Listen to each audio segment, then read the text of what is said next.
शिवाजी महाराज ये सिर्फ एक नाम नहीं बल्कि शौर्य और स्वराज की मिसाल है। सवाल ये है कि कैसे कोई एक अकेला इंसान एक पूरे साम्राज्य को चुनौती दे सकता है। ये कहानी है 17वीं सदी के एक ऐसे ही योद्धा की जिसने ये कर दिखाया।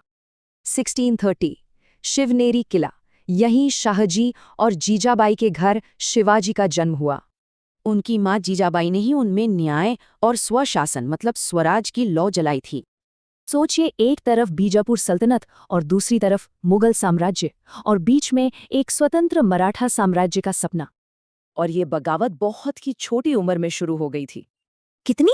सिर्फ 16 साल की उम्र में। 1645 में उन्होंने तोरना किला जीता। ये एक नए युग की शुरुआत थी। तो सवाल ये है कि इतने बड़े दुश्मनों के खिलाफ उन्होंने साम्राज्य कैसे खड़ा किया?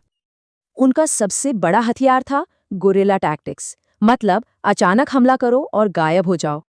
रणनीति सीधी थी, इलाके का इस्तेमाल करो, जरूरी किलों पर कब्जा करो और एक वफादार सेना बनाओ। इसी रणनीति से रायगढ़ और प्रतापगढ़ जैसे बड़े बड़े किले उनके कब्जे में आ गए। और उनकी सेना, वो थे किसान योद्धा जो अपनी मिट्टी के लिए लड़ने को तैयार थे।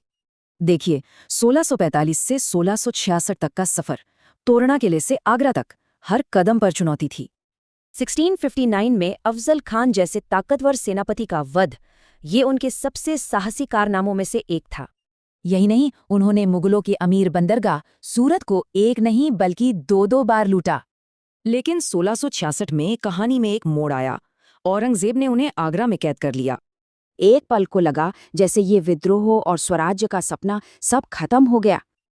लेकिन शिवाजी महाराज की कहानी इतनी आसानी से खत्म होने वाली नहीं थी। इसके बाद हुआ एक चमत्कारी पलायन। इस पलायन ने उन्हें एक ऐसे लीडर के तौर पर स्थापित किया जिसे कोई कैद नहीं कर सकता। तो वो थे मराठा साम्राज्य के संस्थापक, गुरिल्ला युद्ध के मास्टर और एक दूरदर्शी योद्धा। तो आखिर एक दूरदर्शी नेता होता कौन है? वो जो बड़ी सेनाएं बनाए या वो जो लोगों में एक बड़ा सपना जगा दे?